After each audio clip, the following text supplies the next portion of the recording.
হালাল ওটা পবিত্র নাও হতে পারে, কথা বুঝেছেন? এখন হালাল জিনিস অপবিত্র হয় কিভাবে, এটা আবার কেমন কথা? হালাল জিনিস অপবিত্র হয় কি করে?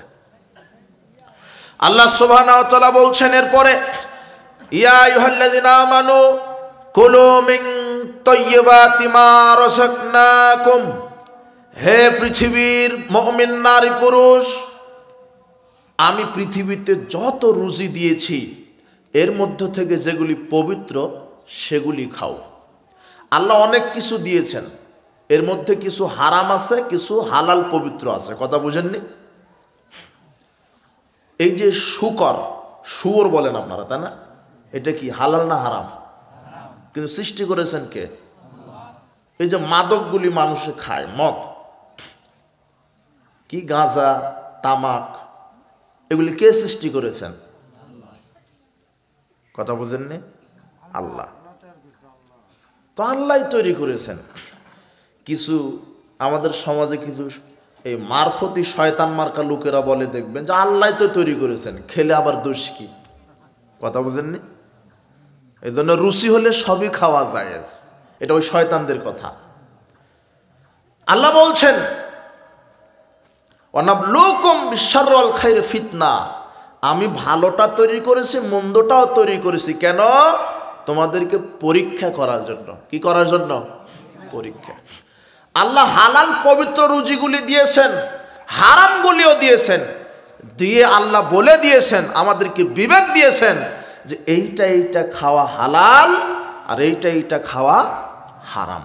আল্লাহ বলে দেননি শুকর হারাম, মদ হারাম, এ বলে দেয় না আল্লাহ? তারপরও মানুষ খায়। আল্লাহ সৃষ্টি করেছেন সব কিছুর স্রষ্টাকে, ভালোর স্রষ্টাকে, মন্দের স্রষ্টাও কে?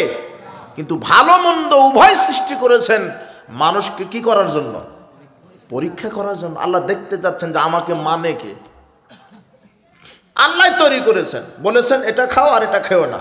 এখন যারা যেটা খেতে বলেছেন খায় আর যেটা খেতে নিষেধ করেছেন সেটা খায় না, ওরাই হলো আল্লাহর প্রকৃত বান্দা।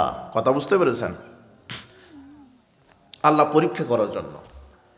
তো আল্লাহ সুবহানাহু ওয়া তাআলা বলছেন যে আমি পৃথিবীতে যত রুজি দিয়েছি এর মধ্যে ওগুলি খাও যেগুলি কি পবিত্র, যেগুলি কি পবিত্র। কিন্তু পৃথিবীতে এমন বহু হালাল জিনিস আছে যেগুলি মানুষের কর্মের কারণে অপবিত্র হয়ে যায়। দেখবেন কিভাবে অপবিত্র হয়। হালাল জিনিস অপবিত্র হয় কিভাবে? আল্লাহ বলছেন পৃথিবীর মানুষ হালাল পবিত্র রুজি ভক্ষণ করো। হালাল কি পবিত্র, শুধু বলেননি হালাল খাও, তাহলে এত ঝামেলা হতো না। আল্লাহ বলে দিয়েছেন হালাল, কিন্তু ওটা যেন পবিত্র হয়। কি হয়? পবিত্র। এখন হালাল জিনিস অপবিত্র হয় কিভাবে শোনেন।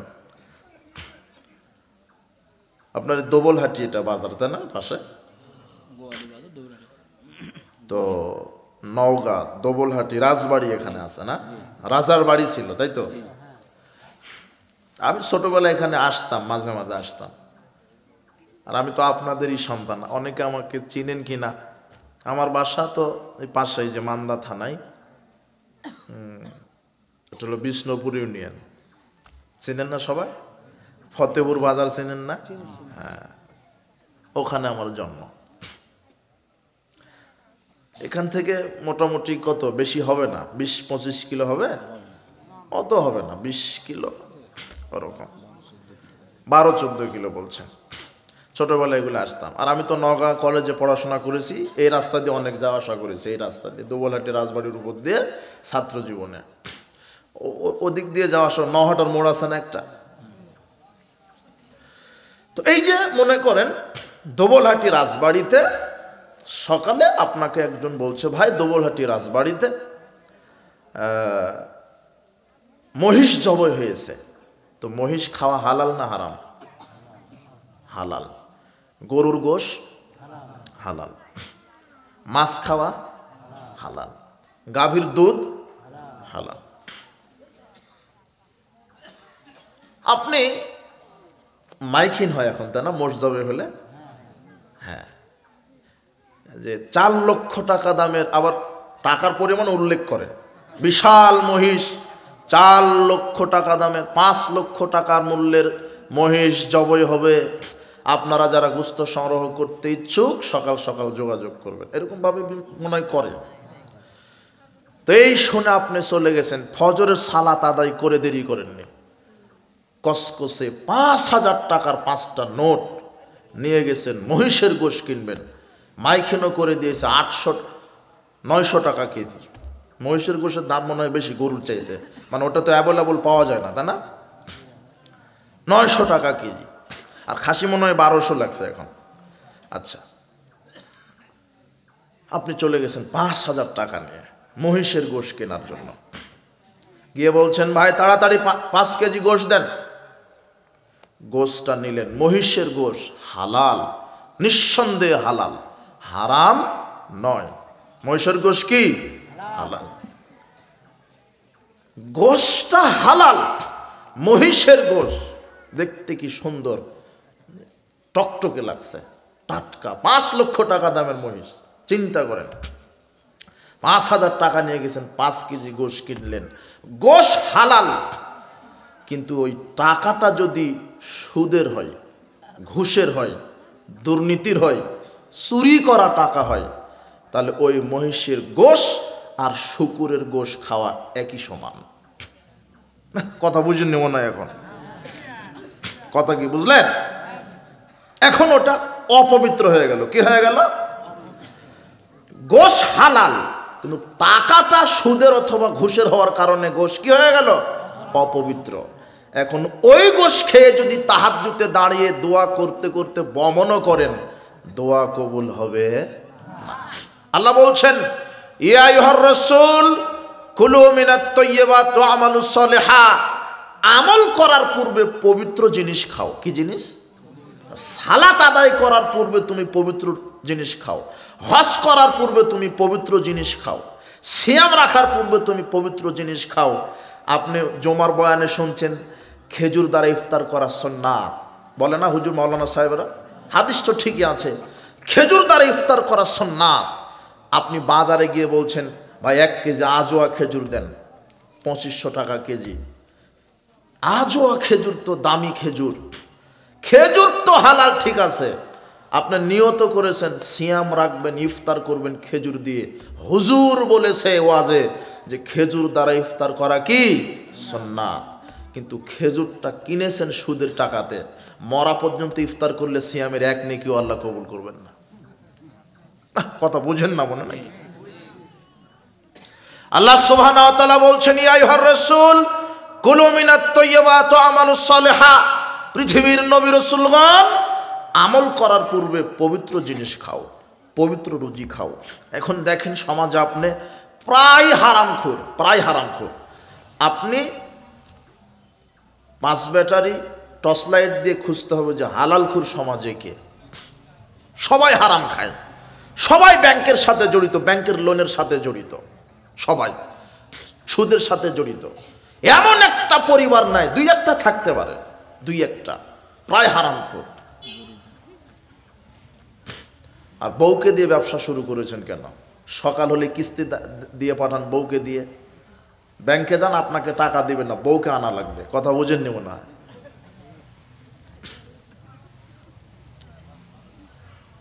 আর এই নওগাঁতে কি এই যে ব্যাংকগুলি আছে এগুলি কি আপনাদের জাকাতের টাকা দেয় নাকি? এরা কিসের টাকা?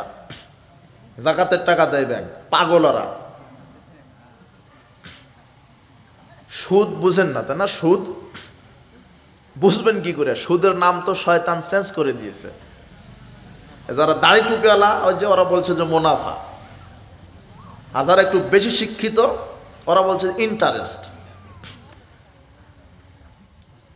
আল্লাহ সুবহানাহু ওয়া তাআলা বলছেন, ইয়া আইয়ুহাল্লাযিনা আমানু লা তাকুলুর রিবা। পৃথিবীর বিশ্বাসীগণ তোমরা সুদ ভক্ষণ করো না।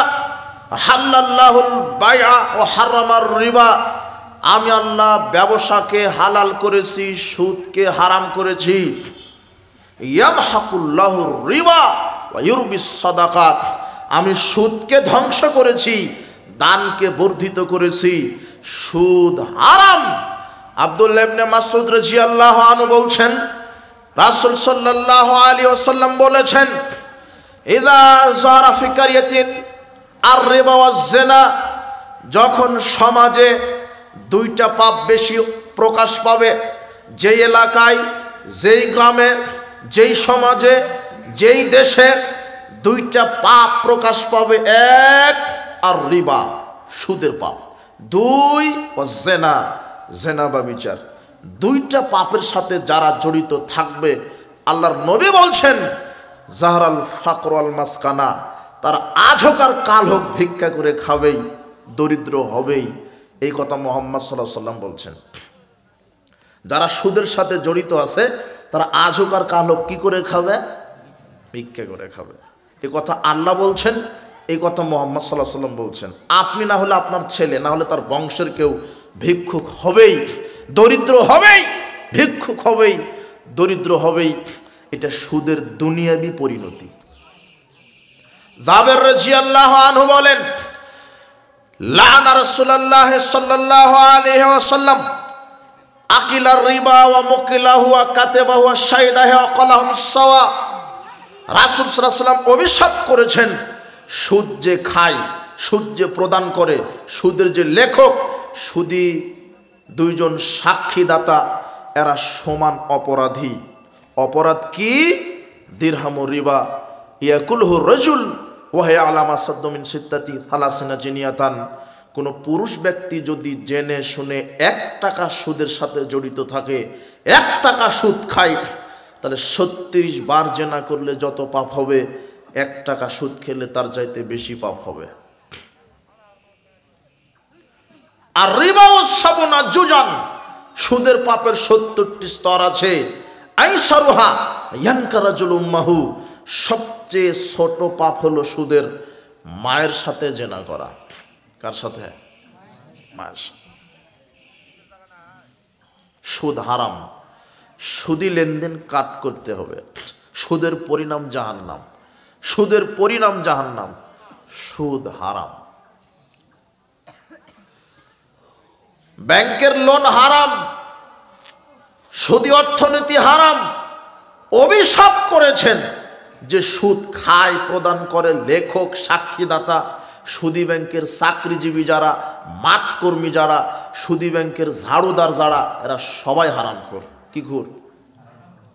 আপনি বলছেন না আমার ছেলেটা ব্যাংকে চাকরি করে, গর্ব করে বলছে বাপ, অথচ ব্যাংকে চাকরি করা চাইতে ভিক্ষা করে খাওয়া ভালো। কি করে খাওয়া ভালো? বেটা তুই ব্যাগ নিয়ে বের হতো, আজকে থেকে ভিক্ষা করবি, আর ব্যাংকের চাকরি করার দরকার নাই। ভিক্ষা করে যদি মাসে 10,000 টাকা ইনকাম হয়, ওই 10,000 দিয়ে পুঁটি মাছ কিনে খেয়ে যদি আল্লাহর কাছে দোয়া করেন, দোয়া কবুল হবে।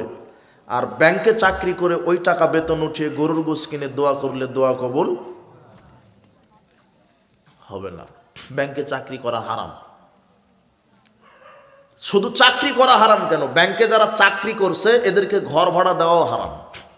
ওকে ঘর ভাড়া দিতে পারবেন না, এ কথা আল্লাহ বলছেন। ঘর ভাড়া দেওয়া হারাম, এই কথা কে বলছেন? কোথায়? আল্লাহ বলছেন ওয়ালা তাআওয়ানু আলাল ইসমি ওয়াল উদওয়ান। পৃথিবীর মানুষ, তোমরা পাপের কাজে সহযোগিতা করো না। কোন কাজে? তো সুদ খাওয়া কি নেকি? 1 টাকা সুদ খেলে কত নেকি হয়? সুদ খাওয়া কি পাপ না নেকি? তো ব্যাংকে যে চাকরি করছে ও সুদকে সহযোগিতা করছে না, পাপকে সহযোগিতা করছে না। আর ওকে যে আপনি আশ্রয় দিলেন, তা আপনিও তো ওকে সহযোগিতা করলেন। কথা বুঝেননি মনে হয়। এখন বলেন যে ওকে ঘর ভাড়া দেওয়া জায়েজ না হারাম?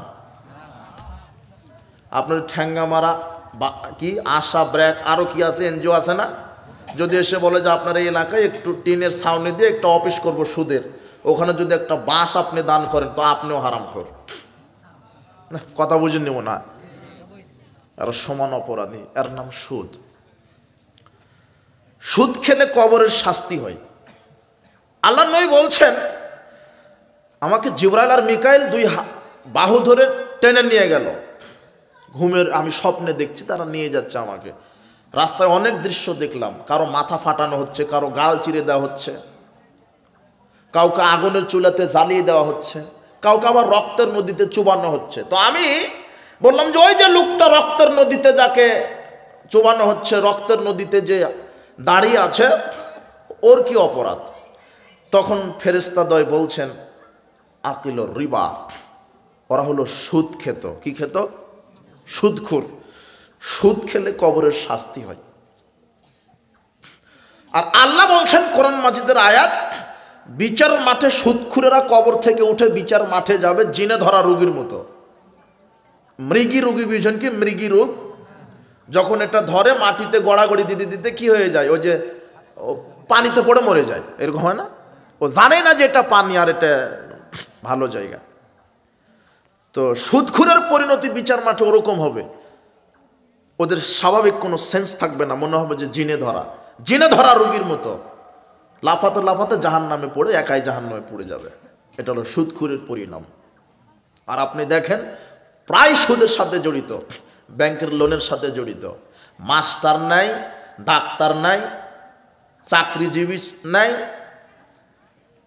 বেচাকরিজীবী নাই, সবাই ব্যাংকের লোন নিয়ে বাড়ি করেছে, ব্যাংক থেকে লোন নিয়ে গাড়ি করেছে, ব্যাংক থেকে লোন নিয়ে মুদির দোকান দিয়েছে, ব্যাংক থেকে লোন নিয়ে চাউলের দোকান দিয়েছে, ব্যাংক থেকে লোন নিয়ে মোটরসাইকেলের শোরুম দিয়েছে, ব্যাংক থেকে লোনের টাকা দিয়ে জুতার শোরুম দিয়েছে, ব্যাংক থেকে লোনের টাকা দিয়ে অটো রিক্সা কিনেছে। এখন আবার শুনছি ব্যাংক থেকে লোন নিয়ে পানেরও দোকান দেয়। কথা বুঝেননি মনে হয়? হারাম। তো বলবেন যে সবাই যে সুদের সাথে জড়িত, তাহলে কি? তো সবাই সুদ খায় বলে সুদ জায়েজ হয়ে গেল, তাই না? আপনার এই এলাকায় কতজন নামাজি? 80% নামাজ পড়ে, তাই না? 5%। তাহলে বেশি জন সালাত আদায় করে না, কাজেই সালাত আদায় করার দরকার নাই। যেহেতু সবাই সুদ খায় সেহেতু সুদ খাওয়া জায়েজ, তাই না? যেহেতু সবাই নামাজ পড়েন সেজন্য নামাজ পড়ার দরকার। এরকমই তো হচ্ছে মনে হয় ঘটনা। এই শিক্ষিত নামের কিছু কুলাঙ্গার জানোয়ার আছে, এরা বলে সরকারিভাবে তো সুদ প্রতিষ্ঠান রেখেছে, আমরা কি করব? আরে তুই ভিক্ষা কর, তুই ব্যাংকের সাথে জড়িয়ে আছিস কেন? এরা হলো শিক্ষিত জানোয়ার। সরকার আপনাকে সুদ খেতে বাধ্য করেছে? এই বলেন, আপনার বউকে ল্যাংটা করে ঘোরাতে সরকার বলেছে? সরকারের দোষ দেন কেন?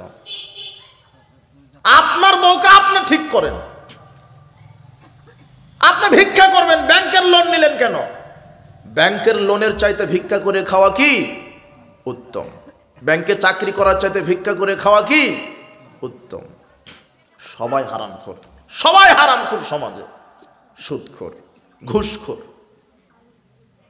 ঘুষ ছাড়া অফিস আদালত চলে না। মানুষের সেবার নামে দুর্নীতিবাজেরা, এই চুরেরা, ঘুষখোরেরা অফিস আদালতে বসে বসে ঘুষ খায়। রাসূল সাল্লাল্লাহু আলাইহি সাল্লাম বলছেন, রাশিয়াল মুরতাশিয়া লানা রাসূলুল্লাহ সাল্লাল্লাহু আলাইহি ওয়াসাল্লাম রাশিয়াল মুরতাশিয়া। রাসূল সাল্লাল্লাহু আলাইহি ওয়াসাল্লাম ঘুষ যে খায় আর ঘুষ যে প্রদান করে, উভয়ের ওপরে আল্লাহর নবী অভিশাপ করেছেন। এমন একটা অফিস আদালত, কোর্ট কাচারি নাই যেখানে ঘুষ নাই। আর সুদের ব্যাপারে একটা আলোচনা করতে ওখানে ছাড়া পড়লো, যেহেতু আমার এলাকা, আমি এটা ভালো করে জানি। এই এলাকাতে জমি কটের ব্যবসা আছে, তাই না? কট বুঝেন? কট। আমি আপনার 1 বিঘা জমি নিলাম 2 লক্ষ টাকা দিয়ে। যতদিন আপনি আমাকে টাকা ফেরত না দিবেন ততদিন আমি জমিটা কি করব? চাষ করে খাবো। এটা নয় কি? এটা হলো অরিজিনাল সুদ, হারাম। ওই জমিতে ফসল ফলিয়ে ওই ফসল খেয়ে দোয়া করলে দোয়া কবুল হবে না। কথা বুঝেননি মনে হয় আমার? জি? কি ভিক্ষা করে?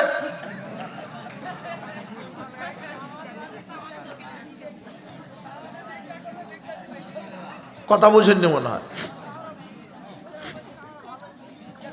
দেখেন বাইর হন, দেন কিনা দেখেন, দেখি কালকে বাইর হন তো দেখি ভিক্ষা পান কিনা।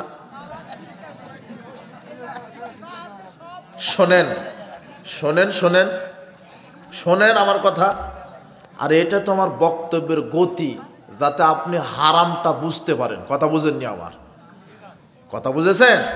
আমি তো ভিক্ষা করতে বলছি না। আপনার হাত আছে, পা আছে, আপনি বৈধভাবে কাজ করে খাবেন। দুনিয়া অনেক বড়, আপনার তো ভরসাই নাই।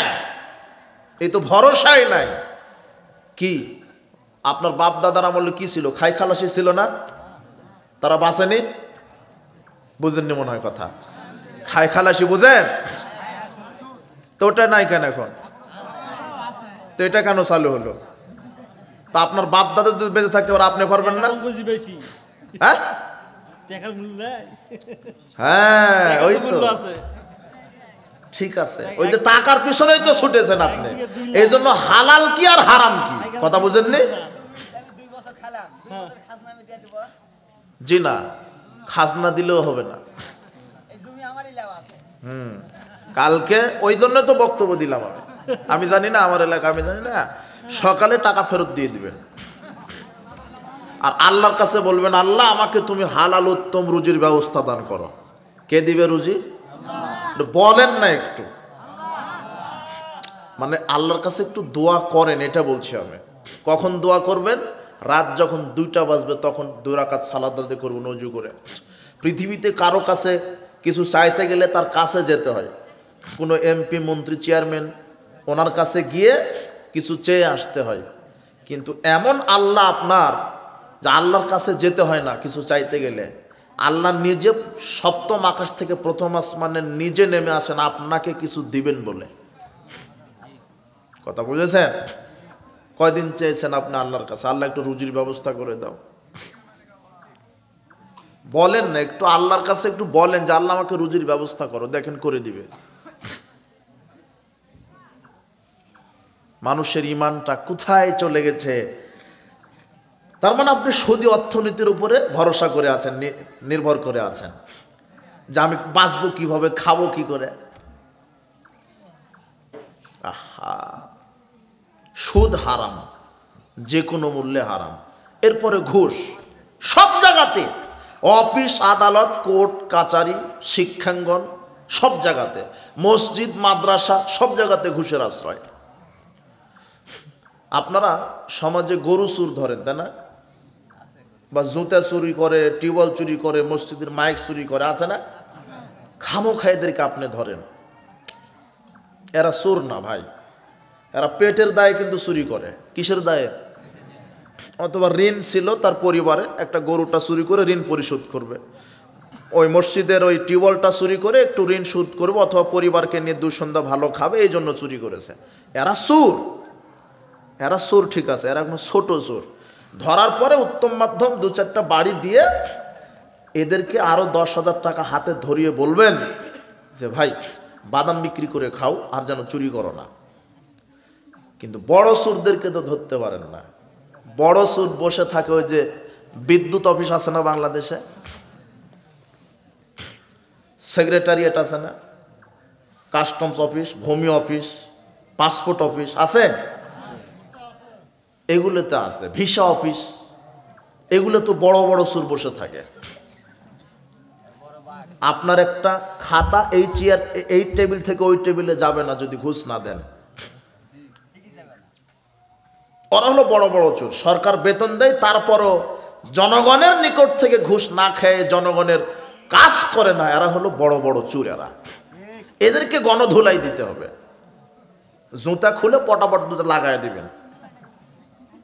সমন্বয়করা বলে দিয়েছে তো মনে হয়, এখন অফিস আদালত কোর্ট কাচারি যেখানে ঘুষ চাইবে আগে 2টা মাইরে দিবেন, এটা সমন্বয়কদের কথা। এরপরে মাদ্রাসার প্রিন্সিপাল, মসজিদের যে ক্যাশিয়ার আছে, এরা হলো দুর্নীতিবাজ। মাদ্রাসার প্রিন্সিপাল মুখে দাড়ি আছে, তারপরে কি মাথায় টুপি, 2বার হজ করা আছে, আর কয়বার? 6বার উমরা করা। মাদ্রাসার প্রিন্সিপালে আলখাল্লা জুব্বে সুন্দর।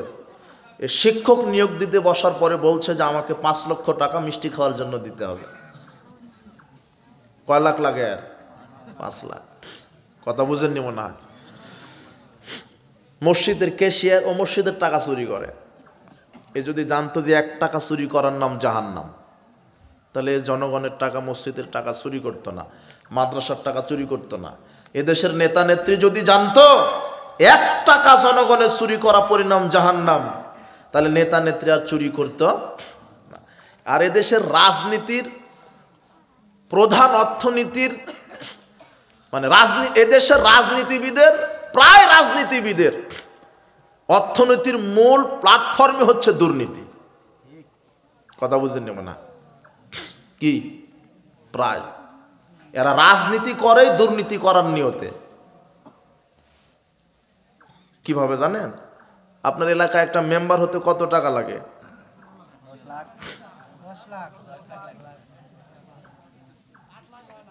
হ্যাঁ, ওই 9 লাখ 10 লাখ টাকা খরচ করে 10 কোটি টাকা চুরি করার ধান্দাতে।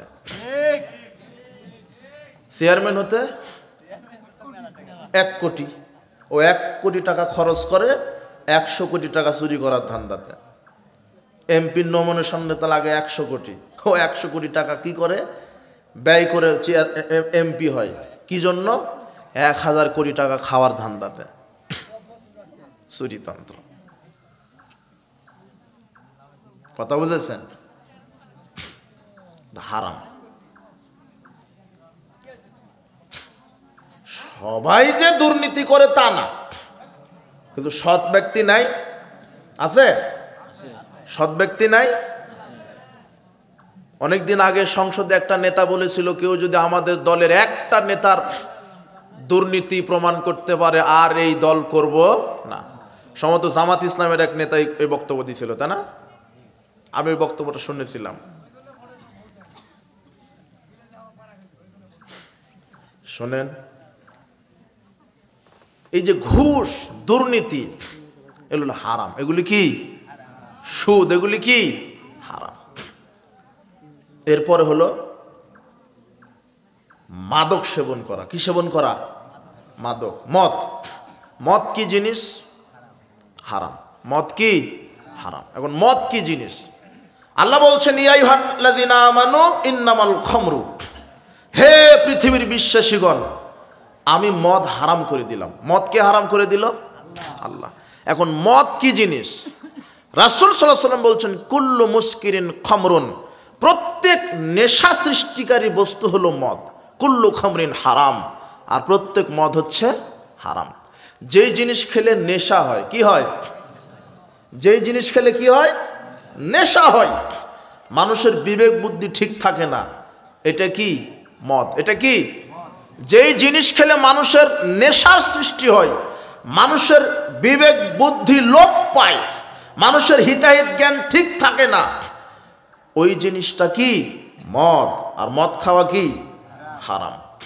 তো কোন জিনিস খেলে মানুষের বিবেক বুদ্ধি ঠিক থাকে না?